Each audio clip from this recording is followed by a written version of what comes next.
কিছু সংখ্যক মানুষ আছে নিজেদের স্বার্থে আমার আপনার কী হলো এটা খেয়াল করে না। সোহরাওয়ার্দী হাসপাতাল, আপনারা জানেন মিজেলসের ভ্যাকসিন নিয়ে অনেক কথা হয়েছিল এবং আমরা একটা অসাধ্যকে সাধন করেছি। মিজেলসের ভ্যাকসিন যেভাবে আমরা কালেক্ট করেছি, ওয়ার্ল্ড ব্যাংকের একটা কন্ডিশনকে আমরা উইথড্র করে আমরা টেন্ডারের ব্যবস্থা করে ফেলেছি। আপনারা জানেন এই মিজেলসের ভ্যাকসিনটা বাংলাদেশে একমাত্র কি নাম না গ্যাবি তো আছে, লোকাল প্রোডাকশন করে যেটা না, অ্যান্টি রেবিস ভ্যাকসিন। মুক্তাদি সাহেবের নাম নাকি ইনসেপ্টা, একমাত্র ইনসেপ্টা লার্জ স্কেলে তৈরি করে, উন্নত মানের কিছু তৈরি করে পপুলার।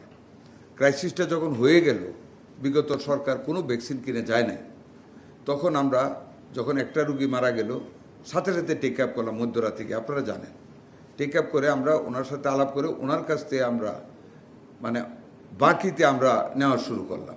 পরবর্তীতে আমরা এটা আমাদের ফান্ড রিলিজ করে ওনাকে আমরা রিপ্লেনিশ করেছি, ফান্ড দিয়েছি এবং কন্টিনিউয়াস ডেলিভারি হচ্ছে। এবং যেটা ইউনিসেফ দেবে আমাদের রেবিস, অ্যান্টি রেবিস, সেটাও আমাদের এসে গেছে, আমাদের চলছে, টেন্ডারও আমরা করে ফেলেছি, মালারও কোনো ঘাটতি নেই। এবং যেটা মানে প্রত্যেকটা কেন্দ্রে রেবিস রাখার জন্য তাদের একটা ফান্ড থাকে, শর্ট ফান্ড, ওইখান থেকে কেনার জন্য আমরা প্রত্যেক হসপিটালে, প্রত্যেক উপজেলা হসপিটালে আমরা অথরিটি দিয়েছি, তারা কিনে ওই রেবিস, লোকাল রেবিস কিনে, তারা অ্যান্টি রেবিস কিনে তারা দিচ্ছে।